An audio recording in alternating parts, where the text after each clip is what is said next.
Good afternoon students and welcome. तो आज मैं एक नई स्लाइड लेकर आया हूँ और उसका टॉपिक है असेक्सुअल रिप्रोडक्शन। इसमें भी हमने वन वर्ड क्वेश्चंस लिए हैं। तो आइए शुरू करते हैं। शुरू करने से पहले मैं थोड़ा सा बताना चाहूँगा कि आखिर रिप्रोडक्शन क्या होता है। तो reproduction is the process by which an organism give birth to new individuals of the same kind. मतलब रिप्रोडक्शन वो प्रोसेस है जिससे एक ऑर्गेनिज्म अपने ही जैसे दूसरे ऑर्गेनिज्म का प्रोडक्शन करता है या प्रोड्यूस करता है। ठीक है, ये रिप्रोडक्शन जो है मेनली दो टाइप का होता है। एक तो होता है आपका सेक्सुअल रिप्रोडक्शन और दूसरा होता है आपका एसेक्सुअल रिप्रोडक्शन। ठीक है, सेक्सुअल रिप्रोडक्शन में एक्चुअली कुछ सेक्स सेल्स होते हैं जिनको हम गैमीट्स भी कहते हैं और इनका फ्यूजन होता है, इसलिए इसको सेक्सुअल रिप्रोडक्शन कहा जाता है। लेकिन ए सेक्सुअल, ये ध्यान रखिएगा, जब भी बायोलॉजी में ए किसी वर्ड के आगे ए जुड़ जाता है तो उसका मतलब एब्सेंट होता है। ठीक है, तो ए सेक्सुअल मतलब एब्सेंट है। इसमें क्या एब्सेंट है कि सेक्स सेल्स एब्सेंट है या गैमीट्स एब्सेंट है। इसका मतलब इसमें असेक्सुअल रिप्रोडक्शन में गैमीट्स या सेक्स सेल्स का फ्यूजन नहीं होता है। ठीक है, सेक्सुअल रिप्रोडक्शन में मेनली दो पेरेंट्स होते हैं जिसमें एक मेल और दूसरा फीमेल होता है। ठीक है, लेकिन जो असेक्सुअल रिप्रोडक्शन का प्रोसेस है उसमें सिर्फ एक पेरेंट होता है। सेक्सुअल रिप्रोडक्शन में दो होते हैं लेकिन असेक्सुअल रिप्रोडक्शन में एक ही होता है। ठीक है, तीसरा कि जो सेक्सुअल रिप्रोडक्शन का प्रोसेस है वो कॉम्प्लेक्स मल्टी सेलुलर ऑर्गेनिजम्स में होता है, जो जिनमें बहुत ज़्यादा सेल्स होते हैं और बहुत कॉम्प्लेक्स होते हैं। ठीक है, लेकिन जो असेक्सुअल रिप्रोडक्शन का प्रोसेस है वो मेनली सिंपल ऑर्गेनिजम्स में होता है, चाहे वो सिंपल मल्टी सेलुलर हो चाहे वो सिंपल यूनिसेलुलर हो। ठीक है, तो चलिए अब शुरू करते हैं। सबसे पहला question, which life processes ensures that a plant और animal species will not disappear from the earth. कि ऐसा कौन सा लाइफ, हमने पढ़ा था कि लाइफ प्रोसेसेस बहुत सारी तरीके के होते हैं, न्यूट्रिशन, एक्सक्रीशन, रेस्पायरेशन, सर्कुलेशन। ठीक है, और एक ये रिप्रोडक्शन। तो ऐसा कौन सा वाला लाइफ प्रोसेस है जो ये एंश्योर करता है कि जो प्लांट है या एनिमल है उसकी स्पीशीज जो है अर्थ से गायब नहीं होगी? वो है रिप्रोडक्शन। देखिए, अगर रिप्रोडक्शन नहीं होगा तो नए प्लांट्स प्रोड्यूस नहीं होंगे, है ना। तो अगर नए प्लांट्स प्रोड्यूस नहीं होंगे तो इसका मतलब क्या होता है कि उसके डिसअपियरेंस के चांसेस बढ़ जाते हैं। इसलिए रिप्रोडक्शन एक ऐसा प्रोसेस है जो ये एंश्योर करता है कि एक प्लांट या एनिमल स्पीशीज जो है वो अर्थ से डिसअपियर नहीं होगी या गायब नहीं होगी, उसका एग्जिस्टेंस बना रहेगा। Second question, what is the name of the reproductive process which involve two parents. अभी मैंने बताया था स्लाइड के शुरुआत में ही, जब बताया था कि रिप्रोडक्शन, तो ऐसा कौन सा रिप्रोडक्टिव प्रोसेस है जिसमें दो पेरेंट्स होते हैं? अभी बताया था कि सेक्सुअल रिप्रोडक्शन होता है जिसमें एक मेल पेरेंट होता है और दूसरा फीमेल पेरेंट होता है। Third, what is the name of the reproductive process which involves only one parent. देखिए, एक पेरेंट किस में होता है? हम लोगों को पता है कि एक पेरेंट जो होता है वो असेक्सुअल रिप्रोडक्शन में होता है। ठीक है, इसमें केवल एक ही पेरेंट की जरूरत होती है, दो पेरेंट्स की जरूरत नहीं होती है। Fourth question, name two plants which can reproduce asexually. क्या कि हम लोगों को दो ऐसे प्लांट्स के नाम बताने हैं जो सेक्सुअली रिप्रोड्यूस ना करके असेक्सुअली रिप्रोड्यूस करते हैं। तो पहला है पोटैटो। ठीक है, जिसको हम लोग आलू कहते हैं। ठीक है, आलू कैसे रिप्रोड्यूस करता है? Through buds. ठीक है, हम लोगों ने देखा है कि आलू अगर थोड़े दिन रखा रहे तो वो उगने लगता है, उसको बड्स कहते हैं, जहां से वो उगता है। ठीक है, और रोज प्लांट हम लोगों को पता है कि हम रोज के सीड्स नहीं होते, तो हम लोग क्या करते हैं, गुलाब की जो कलियां, जो स्टेम होती है उसको काट कर दूसरे गमले में लगाते हैं तो वो नया पौधा उग जाता है। तो स्टेम कटिंग से होता है रोज। ठीक है, next question, which type of reproduction involve gametes. अभी बताया था कि गैमीट्स का फॉर्मेशन या फ्यूजन जो है वो सेक्सुअल रिप्रोडक्शन में होता है, असेक्सुअल रिप्रोडक्शन में गैमीट्स का फ्यूजन और फॉर्मेशन नहीं होता है। ठीक है, next question, which type of reproduction does not involve gametes. Same कि ऐसा कौन सा रिप्रोडक्टिव प्रोसेस है जिसमें गैमीट्स इन्वॉल्व नहीं होते हैं? तो हम लोगों को पता है कि असेक्सुअल रिप्रोडक्शन होता है। Seventh question, state whether human beings reproduce by sexual method और असेक्सुअल मेथड। देखिए, ह्यूमन बींग्स जो है वो कॉम्प्लेक्स मल्टी सेलुलर ऑर्गेनिजम्स हैं, और जो कॉम्प्लेक्स मल्टी सेलुलर ऑर्गेनिज्म में रिप्रोडक्शन होता है वो सेक्सुअल रिप्रोडक्शन के थ्रू होता है, असेक्सुअल रिप्रोडक्शन के थ्रू नहीं होता है। तो ह्यूमन बींग्स में भी सेक्सुअल रिप्रोडक्शन होगा, असेक्सुअल रिप्रोडक्शन नहीं होगा। ठीक है, क्योंकि ह्यूमन बींग्स में दो तरीके की गैमीट्स प्रोड्यूस होते हैं, एक मेल गैमीट और दूसरा फीमेल गैमीट। मेल गैमीट को हम लोग स्पर्म कहते हैं और फीमेल गैमीट को ओवा कहते हैं, और इन दोनों की फ्यूजन को फर्टिलाइजेशन कहा जाता है, जिसकी वजह से एक डिप्लॉयड सेल बनता है जिसको जाइगोट कहते हैं। ठीक है, next question, name two animals which reproduce asexually, कि दो ऑर्गेनिजम्स ऐसे बताने हैं जो असेक्सुअली रिप्रोड्यूस करें, सेक्सुअली रिप्रोड्यूस ना करें। तो सबसे पहला है हाइड्रा। हम लोगों को पता है कि हाइड्रा जो है वो सिंपल मल्टी सेलुलर ऑर्गेनिज्म है, और ये बडिंग के थ्रू एक बड बना लेता है, ठीक है, और इसके थ्रू वो रिप्रोड्यूस करता है। दूसरा है आपका अमीबा। अमीबा एक सिंपल यूनिसेलुलर ऑर्गेनिज्म है, और ये क्या करता है, सिर्फ टूट जाता है दो पार्ट्स में, और इस प्रोसेस को हम लोग स्प्लिटिंग कहते हैं। स्प्लिटिंग नहीं कह सकते तो बाइनरी फिजन भी इसको कह सकते हैं। ठीक है, बाइनरी फिजन वैसे साइंटिफिक है, तो बाइनरी फिजन अमीबा। ठीक है, next question, name two animals which reproduce sexually, कि हम लोगों को दो एनिमल्स के नाम बताने हैं जो सेक्सुअली रिप्रोड्यूस करते हैं। तो देखिए फिशेस जो हैं वो सेक्सुअली रिप्रोड्यूस करती हैं, और हम ह्यूमन बींग्स अभी बताया था, है ना।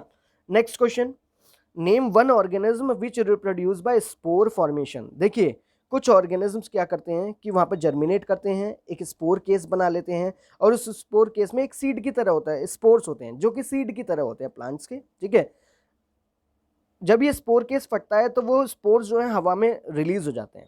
ठीक है, और फिर जब इन स्पोर्स को सूटेबल कंडीशन मिलती है, जैसे खाना, मॉइस्चर, तो ये वहाँ पर जर्मिनेट हो जाते हैं। ठीक है, एक ऑर्गेनिज्म जो इस तरीके से रिप्रोड्यूस करता है, यानी स्पोर फॉर्मेशन के थ्रू रिप्रोड्यूस करता है, उसको हम कहते हैं राइजोपस फंगस। ठीक है, उसको हम कॉमन ब्रेड माउल्ड भी कहते हैं। आपने देखा होगा कि ब्रेड पे जो फंगस लग जाती है वो एक्चुअल में राइजोपस फंगस होती है। ठीक है, next question, name the method by which paramecium reproduces. हम लोगों को पता है कि पैरामीशियम जो है वो बाइनरी फिजन के थ्रू रिप्रोड्यूस करता है, जैसे अमीबा करता है। ठीक है, next question, name two plants which can be grown from their broken stems. देखिए दो प्लांट्स के नाम बताने हैं जिनको हम स्टेम कटिंग के थ्रू, या फिर अगर उनके स्टेम टूट जाए तो एक नया पौधा हम लोग उससे बना सकते हैं। दो प्लांट्स हैं, एक तो है क्रिसेंथेमम और दूसरा है रोज, गुलाब जिसको हम कहते हैं। ठीक है, next, name two plants which can be grown from their leaves. तो देखिए एक बहुत कॉमन सा एग्जांपल है जो सबके घरों में मिल भी जाता है मोस्टली, एलोवेरा है। ठीक है, एलोवेरा की अगर हम लोग स्टेम काट के और दूसरे गमले में लगा दें तो एक नया एलोवेरा का प्लांट उग जाता है। ऐसे ही एक और दूसरा एग्जाम्पल है जिसका नाम है ब्रायोफिलम। ठीक है, next question, name the asexual method of reproduction in east, कि ईस्ट में असेक्सुअल रिप्रोडक्शन का मेथड कौन सा होता है। देखिए ईस्ट जो है हम लोगों को पता है कि ईस्ट जो है वो सिंपल यूनिसेलुलर ऑर्गेनिज्म है, लेकिन ये क्या करता है कि ये बहुत तेज़ी से अपने सेल्स को डिवाइड करता है, जिसकी वजह से जो होता है एक चेन का फॉर्मेशन हो जाता है, तो इसको हम कहते हैं बडिंग। तो ईस्ट जो है वो बडिंग की तरह बडिंग से रिप्रोड्यूस करता है। Next question, name the asexual method of reproduction in hydra. Hydra में हम लोगों को पता है कि हाइड्रा एक सिंपल मल्टीसेलुलर ऑर्गेनिज्म है, और ये भी बडिंग के थ्रू ही रिप्रोड्यूस करता है। Next question, name the asexual method of reproduction in Plasmodium. देखिए प्लाज्मोडियम वाइवेक्स जो है वो मलेरिया का एक कॉजेटिव एजेंट है। ठीक है, लेकिन एक्चुअल में प्लाज्मोडियम जो है वो मल्टीपल फिजन के थ्रू रिप्रोड्यूस करता है। अभी मल्टीपल फिजन होता क्या है, एक्चुअल में मल्टीपल फिजन में क्या होता है कि अनफेवरेबल कंडीशंस के वक्त सेल के चारों तरफ एक प्रोटेक्टिव वॉल बन जाती है जो कि सेल को प्रोटेक्ट करके रखती है। ठीक है, और इस प्रोटेक्टिव वॉल को हम लोग कहते हैं सिस्ट। ठीक है, और ये जो सेल जो सिस्ट के अंदर है वो लगातार डिवाइड करता रहता है। ठीक है, लगातार डिवाइड करता रहता है। जब फेवरेबल कंडीशंस आती हैं तो क्या होता है कि ये सिस्ट टूट जाती है, और उसके बाद क्या होता है, जो सेल्स हैं वो रिलीज हो जाते हैं। ठीक है, इसलिए इसको हम क्या कहते हैं, मल्टीपल फिजन कहा जाता है। इसको सिंपल बाइनरी फिजन की जगह ये मल्टीपल फिजन, क्योंकि इसमें मल्टीपल बहुत सारे सेल्स प्रोड्यूस हो रहे हैं। ठीक है, इसलिए इसको मल्टीपल फिजन कहते हैं, बाइनरी फिजन नहीं कहते हैं। Now next, what is the name of asexual reproduction method in spirogyra. देखिए स्पायरोगायरा जो है एक फिलामेंटस ऑर्गेनिज्म है, मतलब धागे की तरह होता है, रेशे की तरह होता है। ठीक है, तो स्पायरोगायरा भी मल्टी सेलुलर ही है, लेकिन ये क्या करता है कि इस पार्ट्स में टूट जाता है। ठीक है, और इस पार्ट्स में टूटने के प्रोसेस को हम लोग कहते हैं फ्रेगमेंटेशन। ठीक है, ये देखिए सुनने में बहुत कॉमन सा लगता है कि फिजन भी वैसे ही होता है और आपका फ्रेगमेंटेशन भी वैसे ही होता है। एक्चुअल में फिजन और फ्रेगमेंटेशन में सिर्फ एक बेसिक सा डिफरेंस है, स्प्लिटिंग दोनों में ही होती है, टूटना दोनों में ही होता है। लेकिन होता क्या है कि जो आपका फिजन का प्रोसेस है वो यूनिसेलुलर ऑर्गेनिजम्स में होता है, और फ्रेगमेंटेशन जो है वो मल्टी सेलुलर ऑर्गेनिजम्स में होता है। यही बेसिक सा डिफरेंस है और कुछ भी नहीं। Next question, what is the name of asexual reproduction method in लीशमानिया? देखिए लीशमानिया एक डिजीज कॉज करता है जिसको हम कहते हैं काला आजार, ठीक है, बुखार जिसको हम कहते हैं, ठीक है। तो क्या होता है कि लीशमानिया में भी क्या होता है कि ऑर्गेनिज्म जो है वो लॉन्जिट्यूडनली स्प्लिट हो जाता है, लॉन्जिट्यूडनली मतलब लंबाई में बट जाता है दो पीसेस में, ठीक है, दो पार्ट्स में बट जाता है। तो इस मेथड को भी हम लोग क्या कहते हैं, बाइनरी फिजन कहा जाता है। Next question, name the artificial propagation method used for the propagation of rose plants, कि वो मेथड बताना है जो रोज प्लांट्स के प्रोपगेशन में या रोज प्लांट्स के रिप्रोडक्शन में काम आता है। हम लोगों को पता है कि रोज प्लांट्स कैसे हम लोग लगाते हैं, हम लोगों को पता है कि स्टेम कटिंग से लगाते हैं, क्योंकि स्टेम काट के हम लोग गमले में लगाते थे, right. So this is also called as stem cutting, या फिर कटिंग भी सिंपल लिख सकते हैं। Next, name the artificial propagation method used for the propagation of apple trees, की ऐसा आर्टिफिशियल प्रोपगेशन मेथड बताइए जो कि एप्पल ट्रीज के रिप्रोडक्शन में काम आता है। तो देखिए एक चीज़ ऊपर लिखी हुई है यहाँ पर, आप देख सकते हैं कि एक नीचे वाली लकड़ी है और ऊपर वाली हम लोग उन दोनों को जोड़ दिया और उसके बाद उसे बैंडेज कर दिया। एक्चुअल में होता क्या है कि नीचे वाला जो पार्ट होता है, नीचे वाली जो स्टेम होती है जो सॉइल में धसी हुई होती है, उसको हम कहते हैं स्टॉक, ठीक है, ये पुराने वाले प्लांट की है। जो ऊपर वाला होता है इसको हम कहते हैं स्कायन, SCION, ठीक है। और ये दोनों जोड़ दिए जाते हैं, ऐसे जोड़े जाते हैं कि इन दोनों के कैम्बियम लेयर जो है वो एक दूसरे के ऊपर हो ताकि ये ग्रो कर सके, ठीक है। थोड़े टाइम बाद क्या है, ये वुंड हील हो जाता है, ठीक है। और इस प्रोसेस को हम लोग कहते हैं ग्राफ्टिंग। क्या कहा जाता है इसको, ग्राफ्टिंग। ग्राफ्टिंग क्यों की जाती है, एक्चुअल में ग्राफ्टिंग इसलिए की जाती है ताकि या तो एक यंग प्लांट पे हम लोग एकदम से फ्रूट्स वगैरह चाहते हो, ठीक है, या फिर दूसरा जो दो पेरेंट्स के जो कैरेक्टरिस्टिक्स हैं उनको हम लोग कंबाइन करना चाहते हो, ठीक है। Next question, which artificial propagation method is used for the production of jasmine plants? Jasmine हम लोगों को पता है किसे कहते हैं, है ना। तो जैस्मीन प्लांट्स, चमेली का पेड़, जिस चमेली कहते हैं शायद जैस्मीन को, तो ऐसा कौन सा आर्टिफिशियल प्रोपगेशन मेथड है जो कि जैस्मीन प्लांट्स के रिप्रोडक्शन में काम आता है? तो देखिए लेयरिंग होता है। लेयरिंग में क्या करते हैं, एक जब उसकी ब्रांच बहुत लंबी हो जाती है जैस्मीन की, तो क्या करते हैं उस ब्रांच को खींच के और सॉइल के अंदर दबा दिया जाता है, ठीक है। थोड़े टाइम बाद क्या होता है कि उस ब्रांच में रूट्स आनी शुरू हो जाती हैं, ठीक है। जब रूट्स आनी शुरू हो जाती हैं तो क्या होता है कि एक नया प्लांट का फॉर्मेशन होता है और पुरानी वाली स्टेम को वहां से जॉइनिंग से काट दिया जाता है और एक नया प्लांट बन जाता है। इस प्रोसेस को हम लोग कहते हैं लेयरिंग, ठीक है। Next, name the natural method by which strawberry plants are propagated. तो स्ट्रॉबेरी प्लांट्स भी इसी लेयरिंग मेथड से हम लोग उगाते हैं, ठीक है। तो क्वेश्चन पूछा है कि कौन सा नेचुरल मेथड है जिससे स्ट्रॉबेरी प्लांट्स प्रोपगेट किए जाते हैं या फिर उगाए जाते हैं, तो वो ये भी लेयरिंग ही होगा। Next question, name two plants which are propagated by layering method. देखिए दो प्लांट्स के बताने हैं, तो अभी बताया कि जैस्मीन है एक, तो ठीक है। जैस्मीन के अलावा अभी हम लोगों ने पीछे बात की थी कि स्ट्रॉबेरी प्लांट्स भी है ना। देखिए स्ट्रॉबेरी प्लांट्स, ठीक है। तो स्ट्रॉबेरी और आपके जैस्मीन दोनों जो हैं वो लेयरिंग मेथड से ही प्रोपगेट किए जाते हैं या उगाए जाते हैं। Next, name the protozoan having a flagellum at its one end, कि एक ऐसे प्रोटोजोन का नाम बताइए जिसके एक एंड पर फ्लैजुलम होती है, ठीक है। तो अभी हम लोगों ने लीशमानिया के बारे में पढ़ा था कि लीशमानिया में क्या होता है, लॉन्जिट्यूडनल बाइनरी फिजन होता है, ठीक है। और लीशमानिया ही वो ऑर्गेनिज्म है जिसमें एक एंड पर फ्लैजुला होती है। फ्लैजुला किस काम आती है, एक्चुअली में मूवमेंट के काम आती है, ये बीट करती है और मूवमेंट में हेल्प करती है, ठीक है। अब हम लोग बात करते हैं नेक्स्ट क्वेश्चन के बारे में। Name the organism causing the disease काला आजार। मैंने भी थोड़ी देर पहले ही आपको बताया था कि लीशमानिया वो ऑर्गेनिज्म है जो कौन सा डिजीज कॉज करता है, काला आजार, ठीक है। Name a multi cellular organism which reproduces by budding, कि एक ऐसे मल्टी सेलुलर ऑर्गेनिज्म का नाम बताना है जो कि बडिंग के थ्रू रिप्रोड्यूस करता है। देखिए ध्यान रखिएगा कि अगर मल्टी सेलुलर पूछा जा रहा है तो हाइड्रा, अगर यूनिसेलुलर पूछा जा रहा है तो ईस्ट आएगा। कंफ्यूज मत होना, मल्टी सेलुलर मतलब जिसमें बहुत सारे सेल्स होते हैं, यूनिसेलुलर मतलब जिसमें एक सिंगल सेल होता है। तो ऐसा मल्टी सेलुलर ऑर्गेनिज्म जो बडिंग के थ्रू रिप्रोड्यूस करता है उसको हम हाइड्रा कहेंगे। अगर यूनिसेलुलर पूछा जाता है तो ईस्ट आ जाएगा। नेक्स्ट, देखिए यही क्वेश्चन की मैं बात कर रहा था कि name A unicellular organism which reproduce by budding, कि एक ऐसे यूनिसेलुलर ऑर्गेनिज्म का नाम बताइए जो कि बडिंग के थ्रू रिप्रोड्यूस करता है। तो हम लोगों को पता है उसका नाम है ईस्ट, ठीक है। Next question, what is the feature of asexual reproduction that is common to amoeba, yeast and bacterium, कि असेक्सुअल रिप्रोडक्शन का एक कॉमन फीचर बताइए या फिर ऐसी सिमिलैरिटी बताइए इन ऑर्गेनिज्म में, अमीबा, ईस्ट और बैक्टीरियम में। एक सिमिलैरिटी है इन ऑर्गेनिज्म में कि अमीबा, ईस्ट और बैक्टीरियम ये तीनों के तीनों जो हैं असेक्सुअली रिप्रोड्यूस करते हैं, सेक्सुअली रिप्रोड्यूस नहीं करते हैं, और यही फीचर है जो इन तीनों को जोड़ कर रखता है या फिर इन तीनों के बीच में कॉमन है। ठीक है, next, the ability of a cell to divide into several cells during reproduction in plasmodium is called. देखिए कि एक बात बताइए कि एक सेल बहुत सारे सेल्स में टूट जाता है रिप्रोडक्शन प्रोसेस में, ठीक है, प्लाज्मोडियम में, उसको हम क्या कहते हैं, ये क्वेश्चन पूछ रहा है। तो हम लोगों को पता है कि जब एक सेल जो है वो बहुत सारे सेल्स में टूट जाता है रिप्रोडक्शन के लिए, या बहुत सारे सेल्स में बट जाता है रिप्रोडक्शन के लिए, ठीक है, तो उसको हम लोग कहते हैं मल्टीपल फिजन। ठीक है, और ये कब होता है, मोस्टली ड्यूरिंग अनफेवरेबल कंडीशंस में। ठीक है, अगला question, in rhizopus fungus what is the name of the fine thread like structures that is spread on the whole surface of the slice of bread।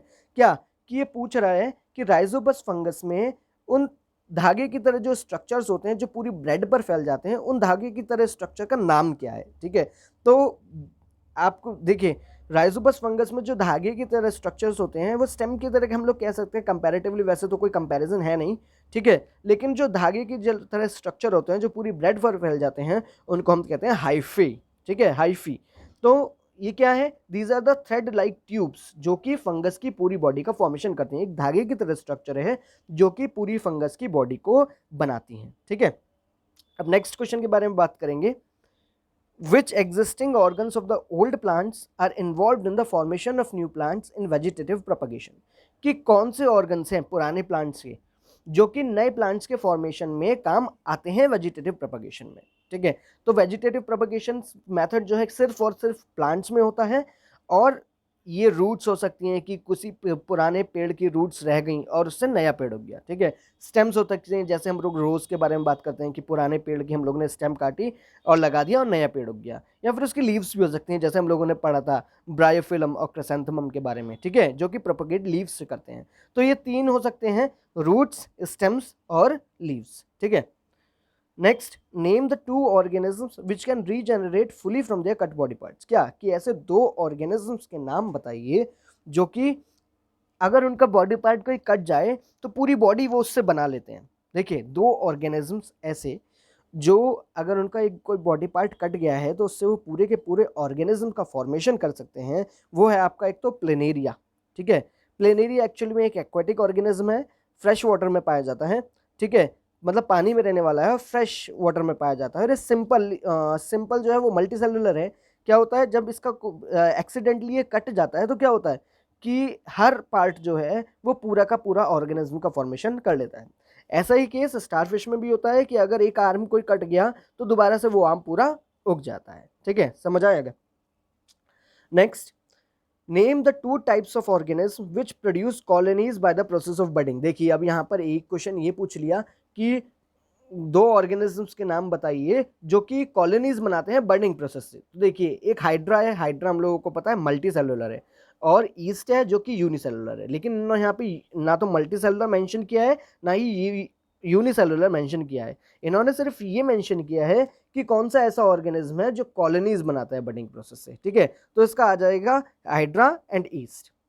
Next question, name an organism in which spore formation is the most common asexual method of reproduction. Same question कि कौन सा ऐसा organism है जिसमें spore formation होता है, asexual method of reproduction जो है उसमें स्पोर फॉर्मेशन है। हम लोगों को पता है कि राइजोपस फंगस वो ऑर्गेनिज्म है। ठीक है, या फिर उसको कॉमन ब्रेड माउल्ड भी लिख सकते हैं, अगर नाम ध्यान नहीं रहेगा तो कॉमन ब्रेड माउल्ड भी लिखा जा सकता है। ठीक है, name the algae having fragmentation as the method of reproduction. देखिए अभी बताया था कि एक ऐसे एल्गे का नाम बताना है, वहाँ पे ऑर्गेनिज्म पूछा था, यहाँ पर एल्गे पूछा है, तो चाहे ऑर्गेनिज्म आए चाहे एल्गे आए, ठीक है, बात वही है। Name the algae having fragmentation as the method of reproduction. एक ऐसी एल्गी का नाम बताइए जिसमें फ्रेगमेंटेशन जो है वो रिप्रोडक्शन का मेथड है, तो ऐसे ऑर्गेनिज्म का नाम है स्पाइरोगायरा। ठीक है, next question, What is the cut part of a plant stem without roots called in grafting method। अभी बताया था मैंने ग्राफ्टिंग मेथड में दो चीजें होती हैं, एक तो ऊपर वाली स्टेम होती है और एक नीचे वाली स्टेम होती है। नीचे वाली स्टेम जिसमें रूट्स होती हैं और ऊपर वाली जिसमें रूट्स नहीं होती हैं। ठीक है, तो इसमें पूछा है कि कौन कट पार्ट प्लांट स्टेम की जो कटा हुआ पार्ट है जिसमें रूट्स नहीं है उसको क्या कहते हैं। तो रूट्स कौन से वाले में नहीं है, ऊपर वाले में नहीं है। और यहाँ आप देख सकते हैं कि ऊपर वाला कौन सा है, ऊपर वाले को क्या हम लोग क्या कहते हैं, स्कायन, SCION, ठीक है। Next question, what is the cut part of A plant stem having roots and fixed to the ground. देखिए अब यहाँ पे ये पूछा है कि cut part of the plant stem जिसमें रूट्स होती हैं और जो ग्राउंड में फिक्स होता है उसको हम लोग क्या कहते हैं, ठीक है, ग्राफ्टिंग में क्या कहा जाता है उसको। तो मैं देखिए जो नीचे वाला पार्ट है जिसमें रूट्स हैं उसको हम लोग कहते हैं स्टॉक, और इसका स्पेलिंग क्या है, STOCK। Next question, name the artificial propagation method which involves. अब ये पूछा है कि भाई ये बताइए कि स्टॉक और स्काइन किस में होते हैं, ऐसा आर्टिफिशियल प्रोपगेशन मेथड बताइए जिसमें स्टॉक और स्काइन होता है। तो स्टॉक और स्काइन दो चीज़ों में होते हैं, किसमें, ग्राफ्टिंग प्रोसेस में, ठीक है। ग्राफ्टिंग प्रोसेस में स्टॉक और स्काइन का यूज़ किया जाता है। स्टॉक किसको कहते हैं, जो नीचे वाला पार्ट है और जो ज़मीन में दसा हुआ है जिसमें रूट्स है, और ऊपर वाली स्टेम जिसमें रूट्स नहीं है और जो अलग दूसरे पेड़ की होती है उसको हम लोग कहते हैं स्काइन, ठीक है। Next, in asexual reproduction two offsprings having the same genetic material and the same body features, कि asexual reproduction में दो organisms, ठीक है, जिनमें सेम जेनेटिक मटेरियल होगा और सेम बॉडी फीचर्स होंगे उसको हम लोग क्या कहते हैं, या जो ऑर्गेनिज्म प्रोड्यूस हुए हैं, ठीक है, जिसमें जेनेटिक मटेरियल भी सेम है और बॉडी फीचर्स भी सेम है, उन दो ऑर्गेनिज्म को हम लोग क्या कहेंगे, क्लोन कहते हैं, ठीक है। क्लोन मतलब कि एक दूसरे से बिल्कुल आइडेंटिकल, सेम, ठीक है, आइडेंटिकल कह सकते हैं, सेम नहीं, ठीक है। Next, name the method of asexual reproduction in plants in which callus is formed. देखिए तो इस मेथड को हम लोग कहा जाता है माइक्रो प्रोपगेशन, ठीक है। देखिए माइक्रो प्रोपगेशन का दूसरा जो नाम है वो है टिश्यू कल्चर, ठीक है। टिश्यू कल्चर हम लोगों ने पढ़ा है, क्या होता है टिश्यू कल्चर में, कि एक प्लांट ले लेते हैं और उसके थोड़े से सेल्स ऊपर के स्टेम में से निकाल लेते हैं जो हेल्दी वाला होता है, और फिर उसको कल्चर मीडिया में ट्रांसफर कर दिया जाता है। वहाँ पर वो क्या करता है कि रैपिडली डिवाइड करते हैं सेल्स और ग्रुप ऑफ सेल्स बना लेते हैं, और इन ग्रुप ऑफ सेल्स को हम लोग कहते हैं कैलस, ठीक है। अब क्या करते हैं, फिर इस कैलस को ट्रांसफर कर देते हैं दूसरे कल्चर मीडियम में जहाँ पर इसमें रूट्स का फॉर्मेशन हो जाता है, ठीक है। फिर दूसरे में ट्रांसफर किया जाता है जहाँ पर शूट्स का फॉर्मेशन हो जाता है, ठीक है। और फिर क्या होता है, ये इंडिविजुअल एक पूरा प्लांट बन जाता है, और इस प्रोसेस को हम लोग कहते हैं माइक्रो प्रोपगेशन या टिश्यू कल्चर। तो वो मेथड एसेक्सुअल रिप्रोडक्शन का जिसमें कैलस प्रोड्यूस होता है या फिर ग्रुप ऑफ सेल्स प्रोड्यूस होता है उसको हम कहते हैं माइक्रो प्रोपगेशन या टिश्यू कल्चर। तो आज की स्लाइड में सिर्फ इतना ही। एक्चुअल में मेरे पास रिक्वेस्ट आई थी कि sir question number third 3 number के क्वेश्चन और 4 नंबर के क्वेश्चंस की भी स्लाइड बना दीजिए। तो as soon as I finish this, जितनी जल्दी मैं ये फर्स्ट नंबर के क्वेश्चंस कंप्लीट कर लूँगा, I will begin with the second third and fourth questions as well, ठीक है। मैं सेकंड थर्ड और फोर्थ क्वेश्चंस की स्लाइड बनाऊंगा। तो अगर आपको ये वीडियो पसंद आई है तो इस वीडियो को शेयर करें और कमेंट करके बताएं कि एक्चुअल वीडियो कैसी है, और चैनल को सब्सक्राइब करें। Thank you.